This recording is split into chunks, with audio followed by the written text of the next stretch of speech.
오늘 말씀은 요한계시록이 주제입니다.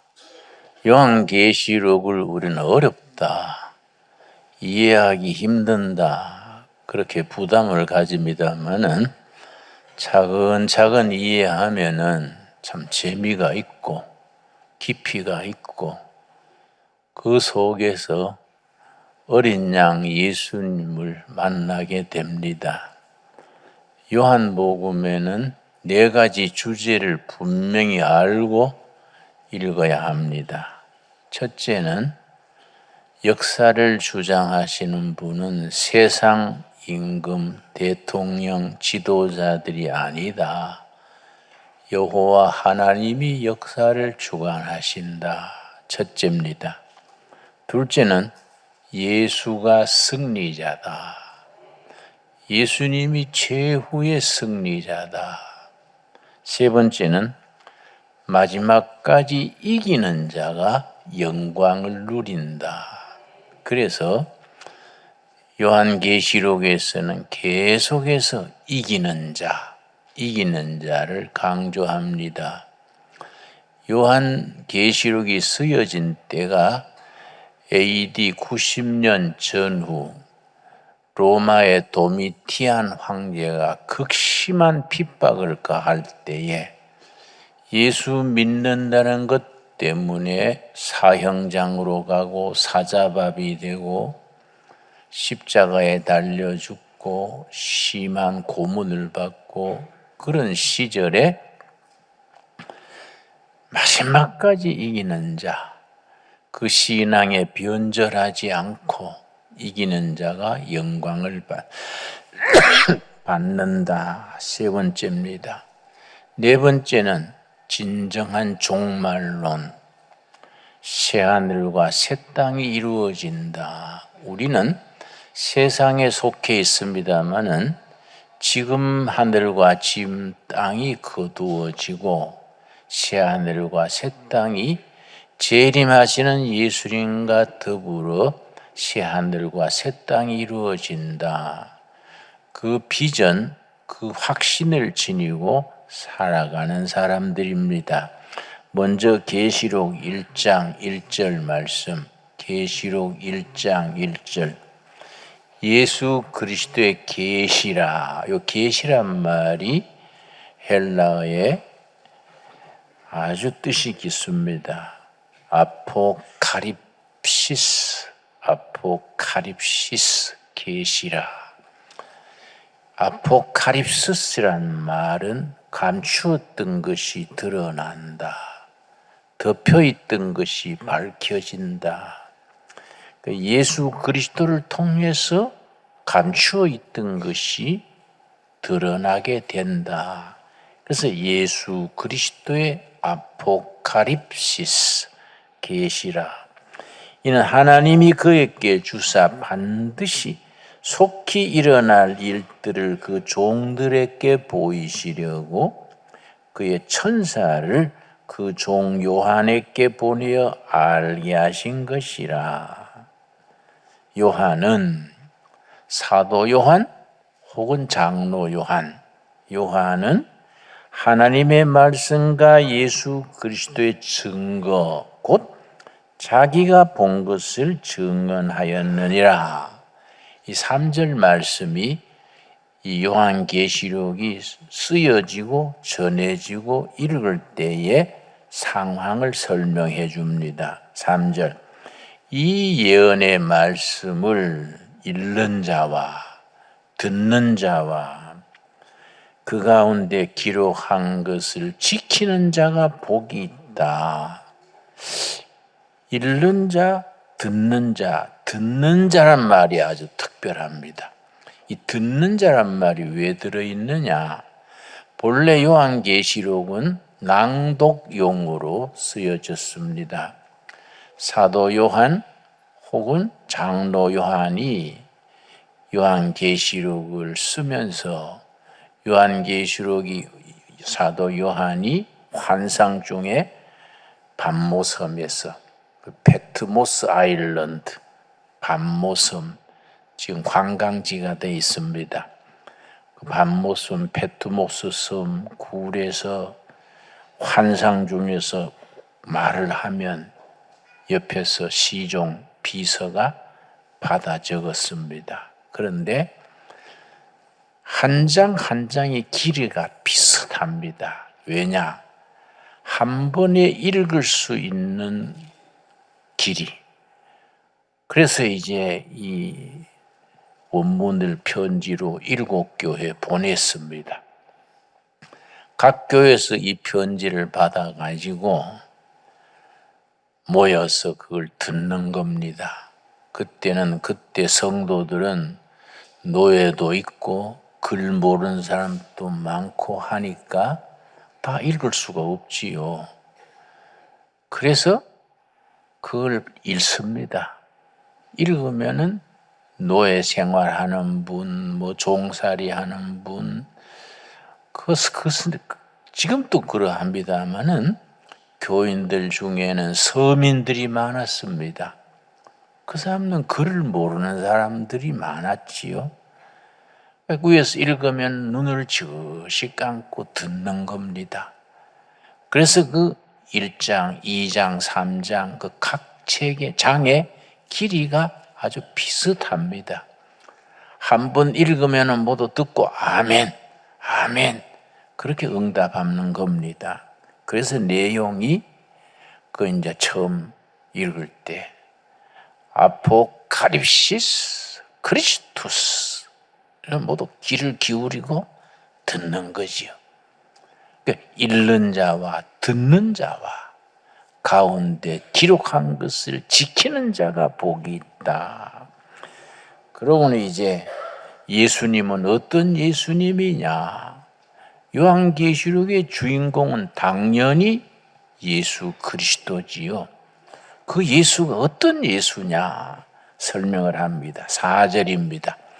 요한은 아시아에 있는 7교회에 편지하노니 이제도 계시고 전에도 계셨고 장차 오실 이 예수 그리스도입니다. 지금도 계시고 전에도 계셨고 장차 오실 이 예수 그리스도.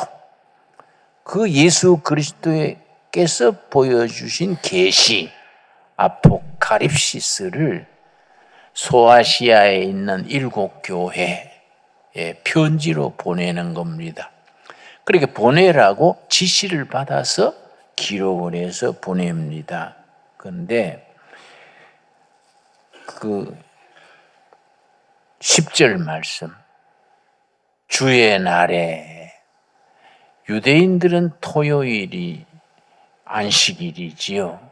그런데 우리 기독교가 시작되면서 유대인들의 토요일 지키던 안식일을 중단하고 예수님이 부활하신 날, 주일이죠. 주의 날. 그러니까 선데이. 본래 선데이는 로마 신이 태양신 섬기던 날이 선데이입니다. 그래서 지금 안식교 같은 데서는 그걸 주일 일요 예배를 반대하지요. 로마의 태양신 섬기던 날을 우리가 섬길 수 있느냐? 구약시대 안식일로 돌아가야 된다. 안식교 같은 경우가 대표적이지요. 그러나 태양신 섬기는 날로 섬기는 게 아니라 주님이 부활하신 날, 그게 주의 날이지요. 그래서 우리가 크리스찬들은 일요일 그러지 않고 주일, 주의 날에 내가 성령에 감동되어 내 뒤에서 나는 나팔소리 같은 큰 음성을 들으니 하나님의 음성을 영적인 소리를 하나님의 음성을 듣게 되는 경우가 있습니다. 13절 말씀 촛대 사이에 인자 같은 이가 인자 그 성경에 인자란 말이 계속 나옵니다.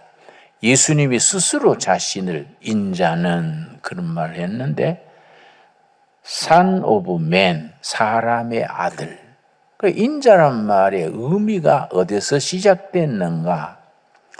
에덴 동산에서 하나님의 말씀에 불순종해서 타락하기 전 인간, 원래 창조되던 때 인간, 인자입니다. 인자. 그 말의 의미를 정확하게 이해할 필요가 있습니다. 촛대 사이에 인자 같은 네가 발에 끌리는 옷을 입고, 이런 말씀을 주의해야 됩니다.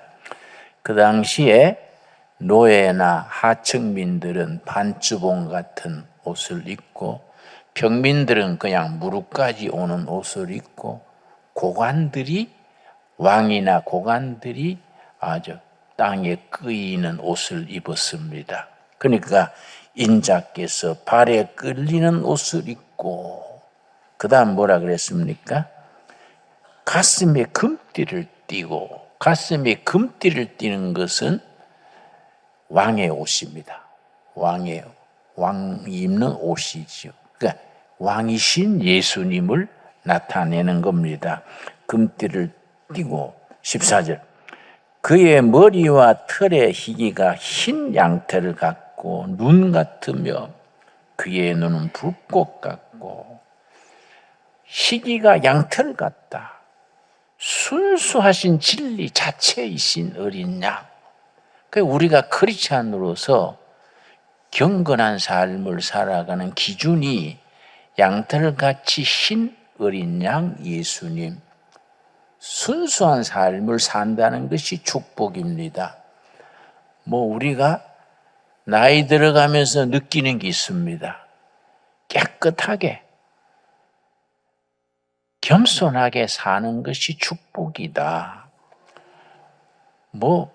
떼부자 되려 할 것도 없고, 월세를 누리려 할 것도 없고, 어차피 우리의 본향은 천국인데, 지나가는 나그네로 살아가는데, 양털같이 흰 옷 입으신 예수님을 따라서 순수하게, 깨끗하게 사는 것이 축복이다. 그걸 점점 느끼게 됩니다. 20절 말씀. 너가 본 것은 내 오른손에 7별의 비밀과 7별의 비밀과 7 금촛대라. 7별은 7 교회의 사자요 7 촛대는 7 교회니라.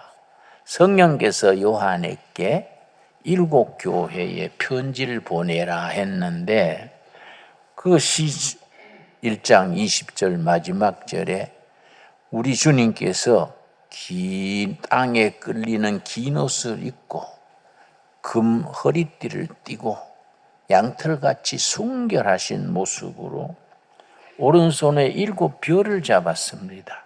그리고 7 촛대 사이를 거니시는 겁니다. 그 7 교회는 초대교회 7 교회, 7 별은 7 교회를 관장하는 천사, 다스리는 영이지요. 아주 참 드라마틱한 표현이지요. 7 촛대 사이를 다니시면서 오른손에 7 별을 잡으신 이 어떤 이냐? 지금도 계시고 옛적에도 계셨고 앞으로 오실 이 예수 그리스도지요. 그래서 2장과 3장에 7 교회가 나옵니다. 이제 요한이 7 교회에 성령의 지시를 받아서 보낸 편지인데, 그 7 교회에 대해서 2장, 3장에 나옵니다. 참 이 7 교회에 대한 권면의 말씀이 참 깊이가 있습니다.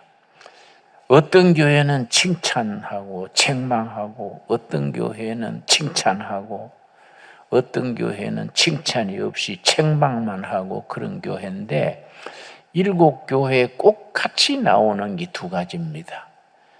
우리 교회의 머리 되신 예수님은 어떤 분이시다. 꼭 나옵니다. 2장 1절에서는 예수님을 어떻게 표현했냐 하면은 7 별을 붙잡고 7 금촛대 사이를 거느시는 분 예수 그리스도 이렇게 나오고 2장 8절에는 서문학 교회를 얘기하면서 처음이요 마지막이요 죽었다가 살아나신 이 예수 그리스도 이렇게 2장 18절에서는 2장 12절에 버가모 교회에 대해서는 좌우에 날쌘 금을 가지신 분 예수 그리스도. 예를 들어서 2장 18절은 두아디라 교회에 대해서 편지를 쓰면서 그 눈이 불꽃 같고 그 발이 빛난 주석 같은 하나님의 아들 예수 그리스도 이렇게 7 교회에 대해서 교회마다 예수님의 표현이 다릅니다. 두 번째 7 교회에 대해서 똑같이 말씀하신 것이 이기는 자. 이기는 자, 그게 아주 계속해서 강조합니다. 이기는 자가 흰옷을 입고 천국의 영광을 누린다. 3장 우리 보겠습니다. 3장 요한계시록 3장 4절 말씀. 4대 교회에서 대해서 편지에 쓰기를 3장 4절 말씀. 그러나 4대에 그 옷을 더럽히지 아니한 자 몇 명이 너게 있어 흰옷을 입고 나와 함께 다니리니 그들은 합당한 자인 영고라. 5절 첫마디가 뭡니까? 이기는 자, 이기는 자. 훗날에 천국에서 흰옷 입고 예수님과 함께 산보하게 되는 승리하는 자, 이기는 자. 이기는 자는 이와 같이 흰옷을 입을 것이요 내가 그 이름을 생명책에서 결코 지우지 아니하고 그 이름을 내 아버지 앞과 천사들 앞에서 시인하리라. 이기는 자는 천국에서 예수님과 흰옷을 입는다. 그래서 7장 13절에 보면은 그 흰옷이 어떤 옷이냐, 어떻게 생긴 옷이냐, 7장 14절입니다. 7장 13절 14절. 천국에 가면은 다 우리가 흰옷을 입게 됩니다. 그 왜 흰옷이냐? 7장 13절. 장로 중 하나가 응답하여 나에게 이르되 이 흰옷 입은 자들이 누구며 또 어디서 왔느냐? 14절.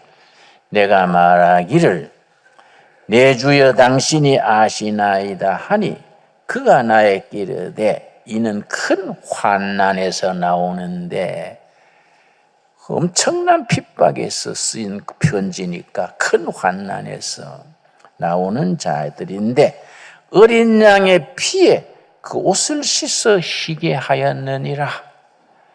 우리가 세탁할 때 세탁기에 무슨 뭘 넣지요? 그걸 뭐라 그럽니까? 세탁제를 넣는데 우리 영혼의 옷은 예수님의 피로 씻어서 흰옷 입는 거지요. 그 예수님은 어떤 예수님이냐?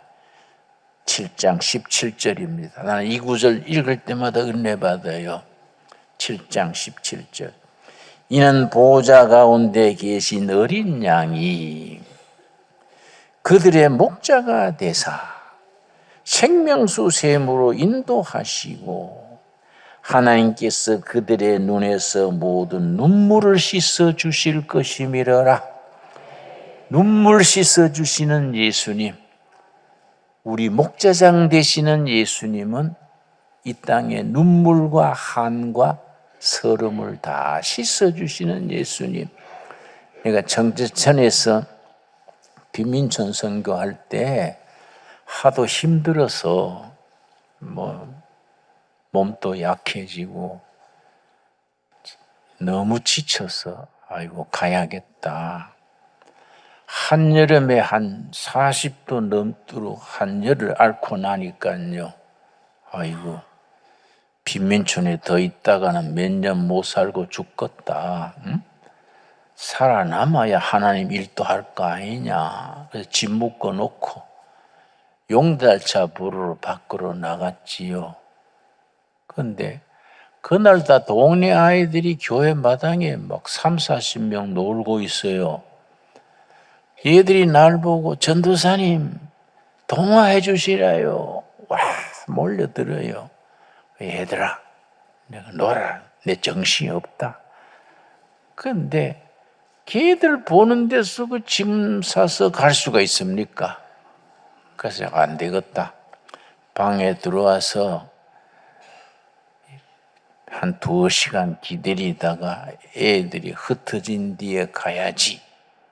그리고 방에 들어왔다가 2시간쯤 있다 나갔더니 애들이 흩어진 게 아니라 더 불어났어요. 들어왔다가 나갔다가 안 되겠다. 밤에 떠나야겠다. 내가 야간 도주해야지. 낮에 애들 보는데 못 가지 하고 오후 3시쯤 됐어요. 마지막으로 빈민촌 그 성교 구역을 한 바퀴 빙 돌았는데 이 사람들은 갈 데 없어서 청계천 썩는 물가에 이렇게 사는데 나는 갈 데 있다고 집 묶어 뒀구나. 내가 들어올 때는 이 동네에서 죽는다 하고 들어왔는데 마음에 갈등이 생겨요. 그래서 내가 이거 안 되겠다. 이렇게 갈등하다가는 신경쇠약 걸려서 죽도 밥도 안 되겠다. 눈 찔끔 감고 간다. 그러고 무조건 애들 보든 말든 간다고 교회로 다시 들어오는데요. 모퉁이를 돌면 교회인데 그 모퉁이 집에 애들 5명 신발이 방문 앞에 흩어져 있었습니다. 그냥 그 신발에 눈이 간 거지요. 얘들은 왜 다른 애들처럼 놀지 않고 여름에 방문 닫아놓고 있을까? 여보세요 하고 문을 두드리고 열어봤더니 5남매요. 13살부터 3살까지 5남매가 쭉 누웠어요. 대낮에. 그 내가 들어가서 너희들 왜 감기 걸렸니? 왜 대낮에 누웠니? 그 애들 머리를 짚어보니까 열이 없어요. 너 왜 그래? 괜찮은데? 그랬더니 13살짜리 제일 큰 애가 일어나 앉으면서 전도사님 배고파해. 엄마 사흘 전에 나가시고 안 들어와서 굶으시오. 그 엄마 자기 아버지는 술 먹고 사람 때려서 유치장에 가고 남편 나올 때까지 이제 부인이 을지로 육가에서 포장마차 참새구이 우동장 사면서 애들을 키우는데 그 니아까 끌고 3일 전에 나가서 안 들어왔다는 기지요. 하루 벌어 하루 먹는 가정에 3일간 안 들어오니까 애들이 3일을 굶었습니다. 누워 있는 거예요. 형이 그렇게 우니까 동생들도 일어나 앉으면서 우는데 내가 3살짜리가요 사흘을 굶고 눈물을 닦으면서 엄마 배고프 하고 우는데 내가 그 배고프는 아이의 얼굴에 떨어지는 눈물을 가만히 보면서 저 3살짜리가 3일을 굶고 엄마 부르면서 울고 있구나. 내가 이 동네를 떠나는 것이 예수님의 뜻이 아니지 않을까 하는데 그때 그 눈물 떨어지는 3살짜리 얼굴에 예수님의 얼굴이 나타났어요. 나는 천국 가면 물어볼라 합니다. 예수님 그때 진짜 예수님입니까? 내가 환상을 본 겁니까? 물어볼라 그래요. 예수님의 모습이 얼굴에 탁 나타났다가 사라졌는데 그때 내가 탁 가슴에 휠이 꽂힌 거지요. 나를 구원하신 예수님은 내가 이 마을 떠나는 걸 원치 아니하시는구나. 저 애들의 눈물 속에 예수님이 계시는구나. 그때 그러고 다시 시작을 했지요. 가게에 가서 짐 풀어놨던 거 풀어놓고 가게 가서 물국수 사다가 국수 끓여가지고 먹기 전에 애들 손잡고 기도했어요. 예수님, 이 애들 눈물 속에 예수님이 계신 줄 압니다. 이 동네 떠나지 않고 예수님의 이름으로 같이 살겠습니다. 애들 손잡고 기도했습니다. 나는 요한계시록 7장 17절 읽을 때마다 가슴이 뭉클해요. 우리 예수님은 어떤 예수님이냐? 요한계시록의 주인 되신 어린 양 예수님은 어떤 예수님이냐? 우리 백성들의 눈에서 눈물 씻겨주시는 예수님. 그 요한계시록에 그 말이 계속 나옵니다. 21장 3절입니다. 요한계시록 21장 3절. 요한계시록 21장 1절에 또 내가 새 하늘과 새 땅을 보니, 새 하늘과 새 땅 얘기가 나오고 우리 모든 성도들이 가지는 영원한 비전이지요. 우리의 확신하는 신앙이 새 하늘과 새 땅이지요. 그리고 3절 말씀. 내가 들으니 보좌에서 큰 음성이 나서 이르되 보라, 하나님의 장막이 사람들과 함께 있음에 하나님이 그들과 함께 계시리니 그들은 하나님의 백성이 되고 하나님은 친히 그들과 함께 계셔서. 4절 우리 한번 같이 읽겠습니다. 모든 눈물을 그 눈에서 닦아주시니 다시는 사망이 없고 애통하는 것이나 곡하는 것이나 아픈 것이 다시 있지 아니하리니 처음 것들이 다 지나갔음이라라. 요한계시록에는 상징, 심볼 언어가 많습니다. 666, 적그리스도, 14만 4천 명, 한때, 두때, 반때, 그런 말들이 자주 나옵니다. 그거 잘 몰라도 돼요. 알면 좋지만은 꼭 알아야 될 것은 우리들의 눈물 닦아주시는 예수님을 만나야 돼. 예? 우리 이 세상에서 참 핍박 속에, 환난 속에, 힘든 세상에서 주님 붙들고 마지막까지 이기는 삶을 살고 눈물 닦아주시는 예수님을 만나는, 이게 참 우리들의 요한계시록을 읽는 우리들의 목표지요. 4장 1절 보겠습니다. 4장 1절 말씀. 요한계시록 4장 1절에 하늘 문 얘기가 나옵니다. 4장 1절 말씀. 이 일 후에 내가 보니, 그 다음 뭐라 그랬습니까? 하늘에 열린 문이 있는데 내가 들은 바 처음에 내게 말하던 나팔 소리 같은 그 음성이 이르되 이리로 올라오라. 하늘에 여문이 있습니다. 하늘문, 열린 문 있고. 2절 말씀, 4장 2절. 내가 곧 성령에 감동되었더니 보자 하늘에 보라, 하늘에 보좌를 베풀었고 그 보좌에 앉으신 이가 있는데, 보좌가 둘이 있습니다. 지상에 보좌가 있고 하늘 위에 보좌가 있습니다. 지상의 보좌는 교회를 핍박하고 성도들을 순교시키는 로마 황제의 보좌, 땅 위의 보좌입니다. 그런데 하늘 문을 올라가서 하늘의 보좌는 온 역사를 다스리시는 전능하신 하나님의 보좌입니다. 보좌가 둘이 있는 거지요. 땅 위의 보좌는 교회를 핍박하는 로마 황제의 보좌, 멸망당할 보좌지요. 하늘의 보좌는 전능하신 하나님이 계시는 보좌.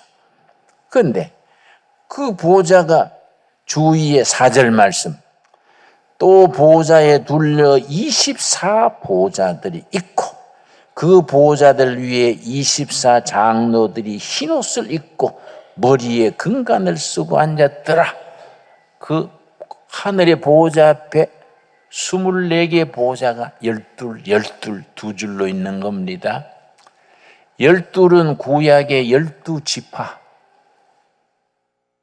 나머지 열둘은 신약의 12제자, 12지파와 12제자를 상징하는 12보좌가 있어서 여호와를 찬양하는 겁니다. 그래서 6절 말씀, 보좌 위에 수정과 같은 유리 바다가 있고 보좌 가운데 보좌 주위에 네 생물이 있는데 앞뒤에 눈들이 가득하더라.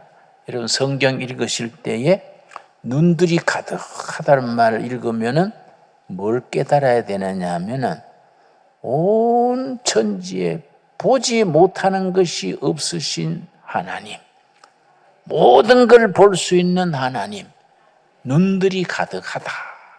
그래서 내 생물 7절, 그 첫째 생물은 뭐와 같고? 사자. 이걸 내 생물을 사복음서에 적용해서 사자복음이 마태복음입니다. 왜냐?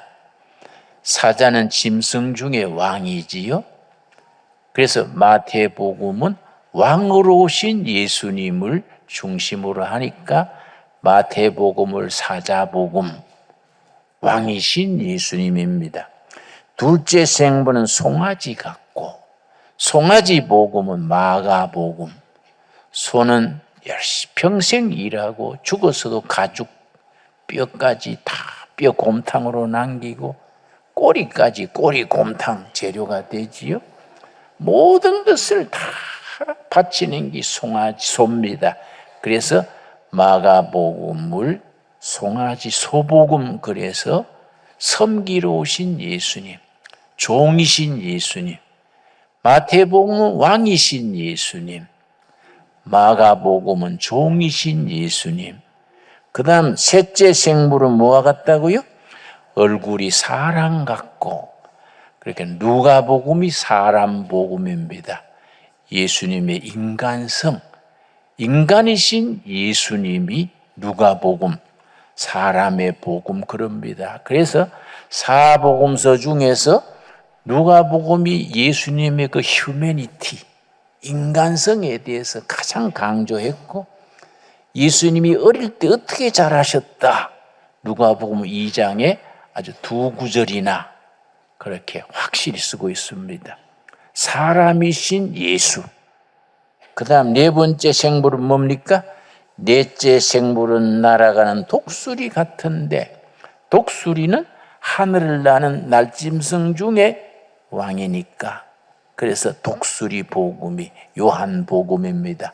하나님이신 그리스도, 그 단어 자체를 잘 구별해야 됩니다.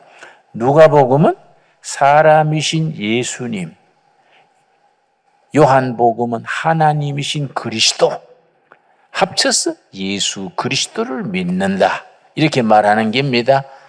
예수는 사람의 이름, 그리스도는 구속자, 하나님의 이름, 구원자시지요. 합쳐서 우리가 예수 그리스도를 믿습니다. 따지자면 그 100점이지요. 그러나 우리가 줄여서 예수 믿습니다, 그리스도 믿습니다, 그렇게 말하지요. 그런데 8절 말씀, 네 생물은 각각 6날개를 가졌고, 짐승이 날개가 2개인데 6날개를 가졌다는 말은 무슨 뜻이냐? 못 가시는 곳이 없다. 눈이 가득하다는 말은 못 보시는 것이 없다. 10절 말씀, 24 장로들이 보좌에 앉으시니 앞에 엎드려 세세토록 살아계시는 이에게 경배하고 자기의 관을 보좌 앞에 들이며 이르되, 온 우주를 다스리시는 하나님의 보좌 앞에서 24 장로들이 경배하는 겁니다. 그런데 참 이 요한계시록이요, 그렇게 차근차근 따져서 읽으면은 참 은혜가 됩니다. 그런데 이걸 그냥 어렵다 하고 그냥 읽으면은 자꾸 취미가 없어지게 되지요. 근데 8절 말씀 보면은 8장 1절 말씀, 일곱째 인을 떼실 때에 하늘이 반 시간쯤 고요하더니 내가 보매 하나님 앞에 일곱 천사가 서서 있어 일곱 나팔을 받았더라.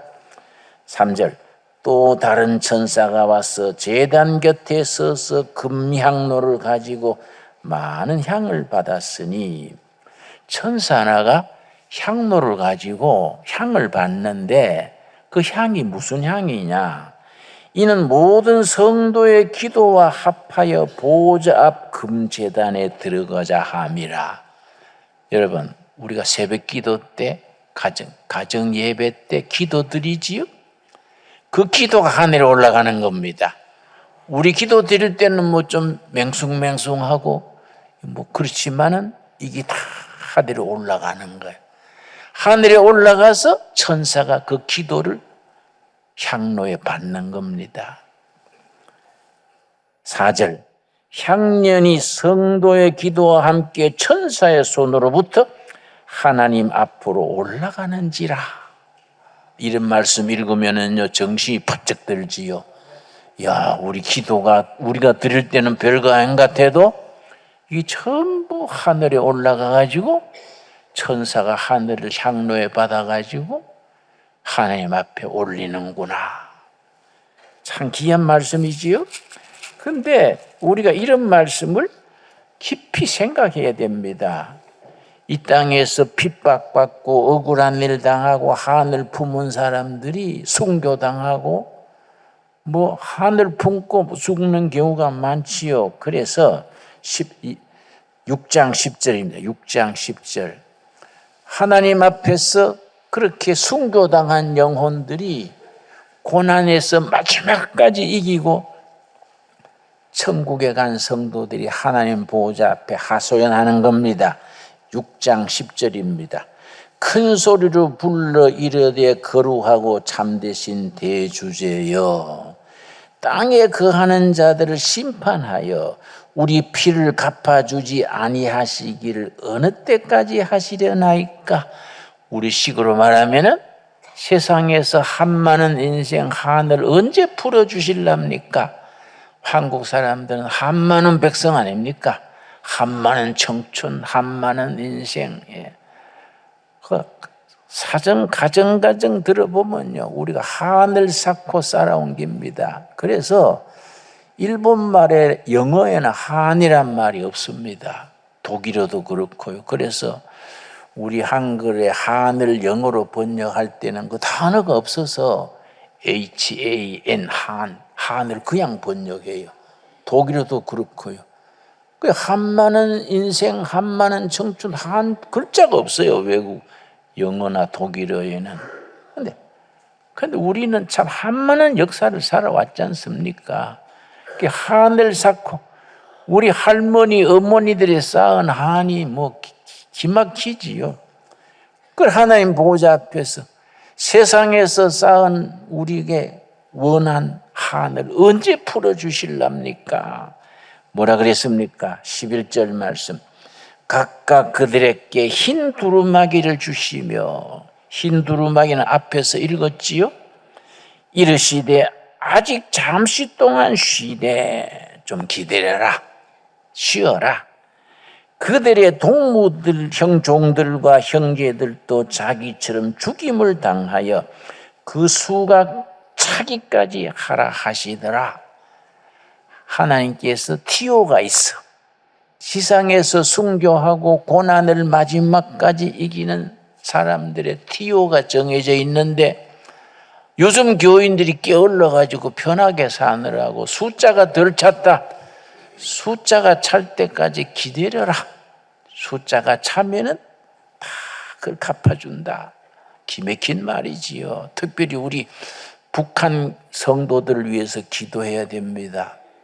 저 한 5년 전에 한경도에서 50대 여성이 이제 인민 재판에서 처형을 당하는데 동네 사람들 다 모아놓고 막대기를 하나 세워놓고 이제 예수 믿다가 잡힌 아주머니를 끌어 나왔는데 벌써 고문을 받았는가 걷지를 못해서 두 군인이 부축해서 끌고 나왔어요.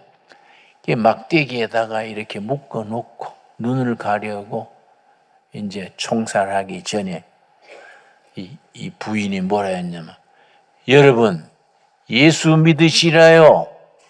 예수가 우리의 희망 칼라는데 딱 쏴서 죽었어요. 그걸 그 옆에 중국인 보따리 장사가 그걸 유튜브로 찍었어요. 그걸 세계에 널리 퍼졌습니다. 그런 영혼들이 하나님께 호소하는 거예요. 이 하늘, 이 눈물을 언제 풀어주실랍니까? 그러니까 좀 기다려라. 지상의 교인들이 요새 게을러졌다. 그렇게 순교하지 않고 복음을 위해서 헌신하지 않고 편하게 예수 믿으니까 숫자가 덜 찼다. 조금만 기다려라. 숫자가 차면 내가 네 눈물을 닦아주겠다. 그래서 여러분, 요한복음이요, 어려운 것 같아도 구절구절 깊이가 있고 참 우리가 은혜가 있습니다. 내가 언제 시간이 있으면 성도님들 중에 어디 온천에 가든지 어디 가서 한 일주일 시간 내서 두레마을에서도 좋겠지요. 요한계시록만 한 일주일 공부했으면 좋을 것 같아요. 그 장장의 구절구절이 우리에게 주는 살아있는 말씀이지요. 이 말씀이 우리 생활, 삶 속에서 양식이 되고 피가 되고 살이 될 수 있게 되기 바랍니다. 기도하겠습니다. 하나님 감사합니다. 우리가 요한계시록 같은 귀한 소중한 말씀을 주셔서 감사합니다. 어린 양 예수 그리스도께서 우리에게 생명을 주시고 승리하게 하시고 이 땅에 쌓은 모든 눈물을 닦아주시는 주님 찬양합니다. 하늘나라 새하늘과 새 땅에 들어가서 영생을 누리기 전에 어떤 시련, 어떤 서러움, 어떤 고난도 능히 마지막까지 이기게 하여 주시옵소서. 예수님 이름 받들어 기도드렸사옵나이다. 아멘.